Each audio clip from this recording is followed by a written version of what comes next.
हर महीने में एक बार अमावस्या आती है। इस प्रकार साल में 12 अमावस्या पड़ती है, यानी अमावस्या 12 प्रकार की होती है।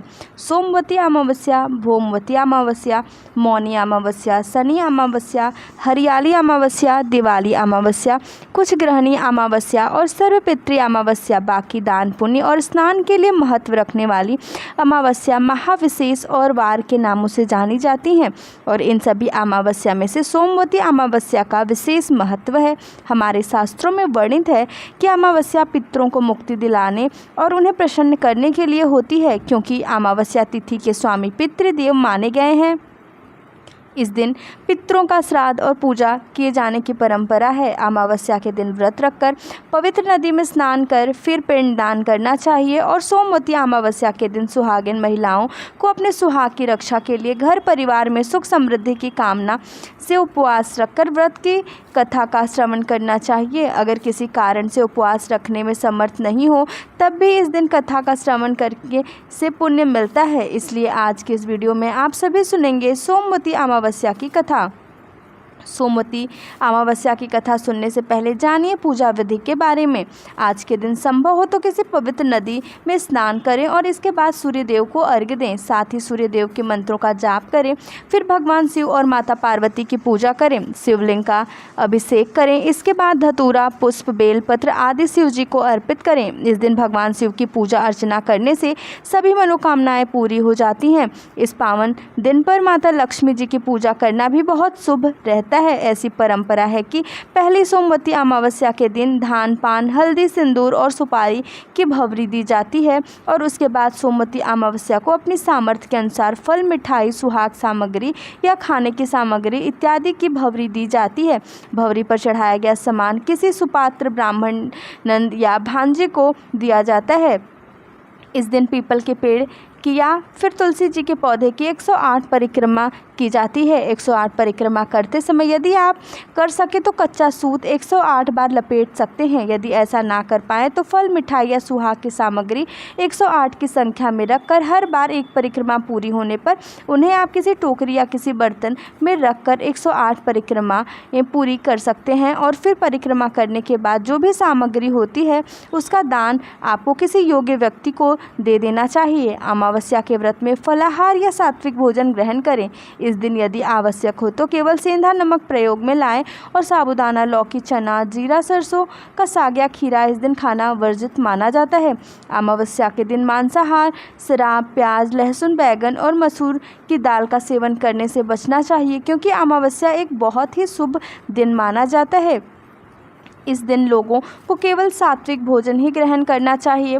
अमावस्या तिथि के दिन मांस, मदिरा ना खरीदें, नई झाड़ू ना खरीदें और आटा या गेहूं भी अमावस्या के दिन नहीं खरीदना चाहिए, नहीं तो पितर नाराज हो सकते हैं। कोई भी शुभ काम जैसे मुंडन, गृह प्रवेश या रोका आदि नहीं करना चाहिए। किसी दूसरे के घर में भोजन करने से बचना चाहिए। किसी से लड़ाई झगड़ा या अपशब्द कहने से बचना चाहिए। अमावस्या का उपवास रखने वाले को शरीर पर इस दिन तेल नहीं लगाना चाहिए, ना ही तेल की मालिश करनी चाहिए। चंद्र दोष से पीड़ित लोगों को आज के दिन चंद्रमा के दर्शन नहीं करना चाहिए और गाय को दही या चावल खिलाने चाहिए। नाखून और सिर के बाल भी इस दिन नहीं काटने चाहिए। अमावस्या का व्रत सुबह से लेकर शाम तक रहता है। शाम की पूजा करने के बाद आप फलाहार ग्रहण करके अगले दिन अन्न ग्रहण कर सकते हैं। जो लोग बिना अन्न के नहीं रह सकते वो शाम के समय सात्विक भोजन भी कर सकते हैं। इस दिन पीपल के पेड़ की पूजा भी की जाती है, लेकिन ध्यान रखें कि पीपल के पेड़ में जो जल आप अर्पित करते हैं वह सुबह सूर्योदय के बाद और शाम को सूर्यास्त से पहले पहले कर सकते हैं। सूर्यास्त के बाद पीपल के पेड़ में जल अर्पित नहीं करना चाहिए। सूर्यास्त के बाद आप तेल का दीपक पीपल के पेड़ की जड़ में जला सकते हैं। अब सुनिए सोमवती अमावस्या की कथा।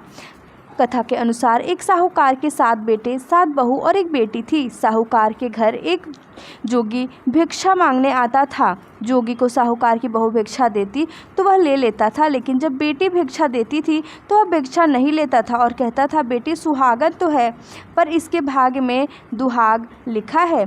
यह बात सुनकर बेटी को चिंता होने लगी, वह कमज़ोर होने लगी। एक दिन उसकी माँ ने पूछा कि बेटी तुम इन दिनों इतनी कमज़ोर दिखाई देती हो।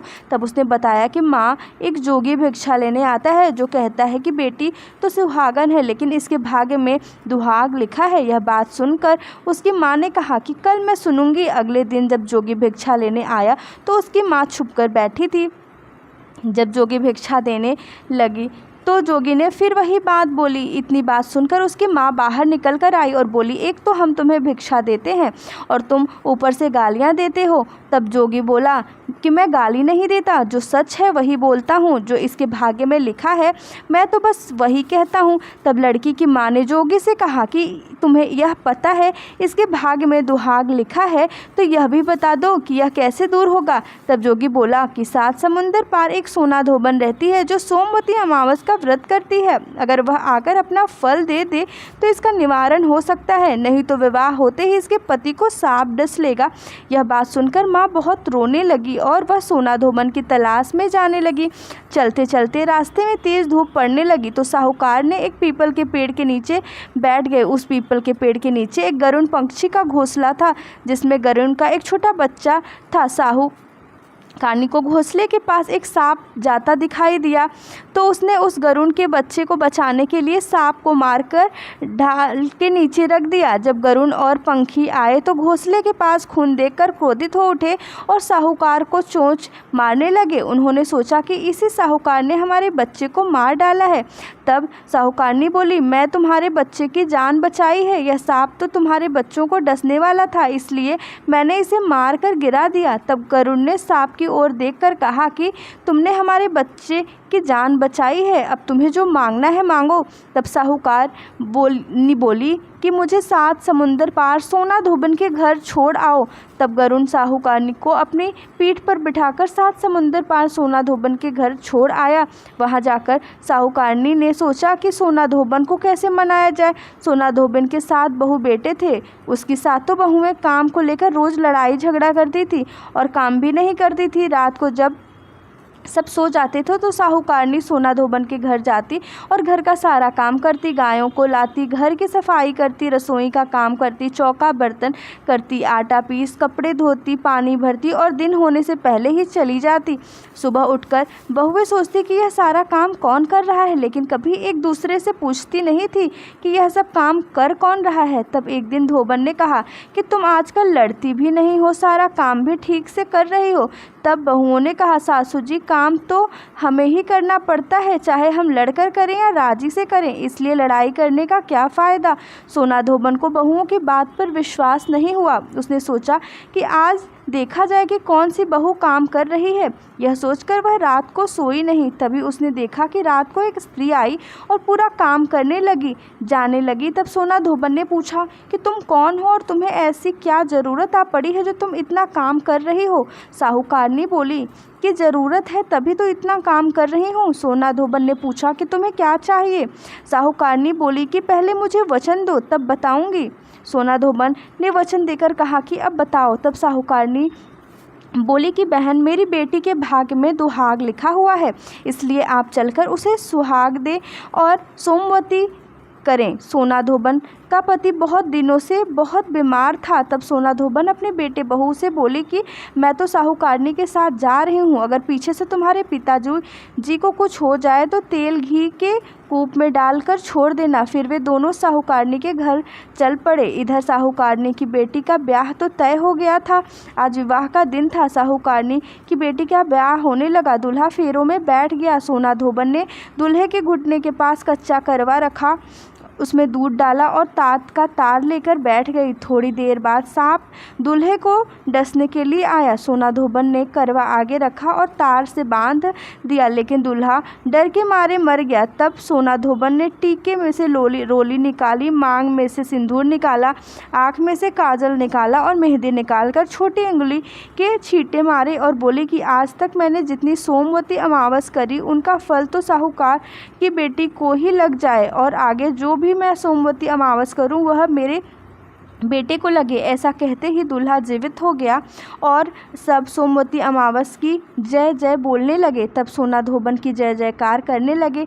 जब सोना धोबन वापस जाने लगी तो साहूकारनी बोली कि बहन, तुमने मेरे दामाद को नया जीवन दिया, इसलिए कुछ भी मांग सकती हो। वह बोली कि मुझे कुछ नहीं चाहिए, सिर्फ एक हांडी दे दो। वह हांडी लेकर चलने लगी। रास्ते में सोमवती अमावस का दिन आया तो वह हांडी की 108 परिक्रमा लगाकर पीपल के पेड़ के नीचे गाड़ कर घर आ जाती है। घर आकर उसने देखा कि उसका पति मरा हुआ तेल और घी के कूप में पड़ा हुआ है। तब उसने टीके में से रोली निकाली, मांग में से सिंदूर निकाला, आँख के किनारे से काजल निकाला, नंबा में से मेहंदी निकाल कर चिटकी उंगली से छींटे दिए और बोली, मैंने जो रास्ते में सोमवती की उसका फल मेरे पति को लगे। ऐसा कहते ही उसका पति उठकर बैठ गया। फिर घर में एक ज्योतिष आया और बोला कि आज सोमवती अमावस का दिन है, इसलिए मुझे दक्षिणा दो। सोना धोबन बोली कि मुझे तो सोमवती रास्ते में पड़ी थी, मैंने तो कुछ भी यहाँ नहीं किया, तो कुछ किया नहीं, यह सब पीपल के पेड़ के नीचे ही गाड़ दिया। ज्योतिष ब्राह्मण ने जाकर पीपल के पेड़ के नीचे खोद कर देखा तो 108 और सोने की ईंटें मिली। ज्योतिषी ब्राह्मण सबको घर ले आया और बोला कि ऐसी फेरी की है कि मुझे बोल रही है कि कुछ भी नहीं किया। तब सोना धोबन बोली कि महाराज, यह तो आपके भाग से ही हुआ है, इसलिए इसे तुम ही लेकर जाओ। ब्राह्मण कहने लगा कि मेरी तो इसमें चौथी पाती है, बाकी आपका जिसे मन हो उसे दे देना। फिर सारी नगरी में बोल दिया गया, सब सोमवती अमावस का व्रत कीजिए। हे सोमवती अमावस, जैसे साहूकार की बेटी को सुहाग दिया वैसे सबको देना। सोमवती अमावस की कहानी कहने वालों को, कहानी सुनने वालों को, होकार भरने वालों को और अपने पूरे परिवार को देना। सोमवती अमावस की जय। सोना धोबन की जय। प्रिय भक्तजनों, यह थी सोमवती अमावस्या की कथा।